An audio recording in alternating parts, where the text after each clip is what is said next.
Hey, this is Joseph or Yusuf at JohnTheHutDweller. I got a great question from pandirasbox, and he asked me, what type of Syriac are you? Because there's two. And it's funny, there's actually five. All have bishops named Ignatius, and all are the Antiochian church displaced in Damascus.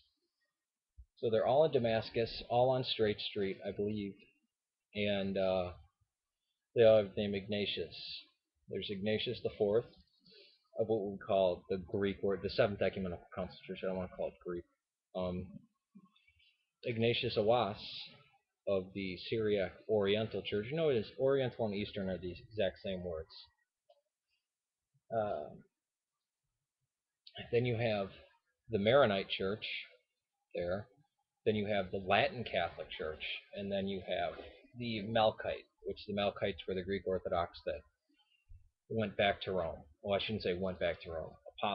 Committed apostasy to Rome. But the Maronites were always stuck by the Pope, and they were the original Latin community. But then there is an actual Western Latin church in Antioch. Now, due to the Islamic persecution, sometimes the communities are blended. They'll hold service together, which many people are upset about that, but I think it's actually a beautiful thing. It's funny. I believe it was either 1981 or 1989 that the Syrian Orthodox Church changed its name to the Antiochian Orthodox Church to differentiate between the two. So there's now, you could say Antiochian and Syriac. Unfortunately, we say Antiochian, most people think of the Byzantines, Byzantine Catholics, which are Roman Catholics that use a quasi-Orthodox liturgy, which I'm kind of opposed to, and that's why I don't like using that term now. Uh, the problem that I have with the Oriental Communion, the one of the three ecumenical councils, it's not necessarily for the rejection of Chalcedon or their misunderstanding of it, because at the end of the day, when everybody speaks stuff out, it's the same. You have to realize that in the West, in Rome, Monophysitism was real big, and it was really big in Alexandria for a while. But the Eastern, to farther east, they were dealing with the Nestorians. So when they heard language that could be used to support either, in the West, the Monophysites are in the east, the Syrians. You have these pieces of writing going from Aramaic to Greek, or I should say Syriac Aramaic to Greek to Latin, and then Latin to Greek to Syriac. It gets all mixed up. The one thing with the Orientals, though, is that the Ethiopian Orthodox Church for a long time was Monophysite, and they were in the communion with them. It's more political than it is religious.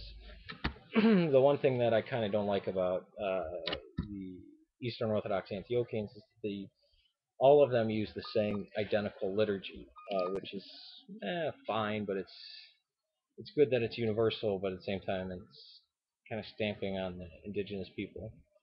The Syriacs, sometimes actual Oriental Orthodox, will use the St. John Chrysostom liturgy. Sometimes they have their own. It's very varied. There's a Syriac church in India. There's a Syriac Jacobite church in India. Uh, it's all very confused and mixed up. Uh, I'm currently going to the OCA church, which is Seventh Ecumenical Council. At the end of the day, they both believe, they both use icons, and Chalcedon was misunderstood, and the reason was is that the Orientals or the Coptics, or actually Coptic is a wrong term, because even the Eastern Orthodox Christians in Egypt are called Coptic. The Oriental or non-Chalcedonians stuck by what Cyril of Alexandria said to a T, and they said, no, there's not two wills, and it became very confused. But language aside, they both believe the same thing. In places like Armenia and Ethiopia, and this is why I have problems with the Oriental communion, is they actually are Monophysite, and then they also have Armenia actually has pagan ancestor worship blended into their church, and nobody's done anything about it. Georgia has the same problem too, except I think Georgia is with the Eastern Orthodox communion. Actually, I'm pretty sure it is. It's not unusual for people to flip communions, for people to go out of communion and come back into communion. If you look, everything was divided, and they keep going in and out. So even now, the both the Oriental and the Eastern Orthodox churches, Ignatius of Loyola and Ignatius the Fourth, signed a joint thing saying intermarriage is fine, and if you baptize a child in one church, it's recognized in the other. Now, this may seem minor to some people, but it actually has profound implications, which I see as good. We need to come back together. But it should never be at the price of theology, and it should never be against anybody's will. Now, what do I have against the Eastern?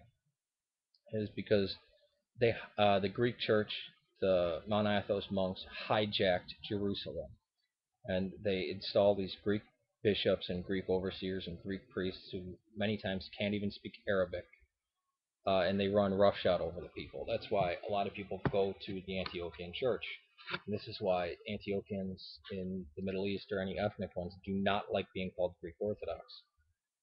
Funny, a lot of times when the Orientals, and even the Nestorians, the Assyrian Christians, when they come here, every single one of them ever write, "Oh, I'm Greek Orthodox." I'm not going to tell them though they're not, but they're absolutely not, especially the Nestorians. I know an Assyrian family who swears up and down that they're Greek Orthodox, and they aren't. When I looked at all their stuff, their prayer books, everything, it's all Nestorianism, and you get that with a lot of people, especially the Coptics will say they're Greek Orthodox sometimes, which is funny because Alexandria is right there. They should know the difference. Um, but oh well, we're all Orthodox, and there really is no two different communions when you get down to it. It's actually a very complicated and political thing. Peace to everybody out there. And I would, if somebody was saying they're going to become Ethiopian Orthodox or any other type of Orthodox, I'd be thrilled out of my mind. I don't see a problem with any of it. Uh, the Assyrians, they don't say Theotokos. There's problems there. But for the Orientals, peace to all them. They're my Orthodox brothers.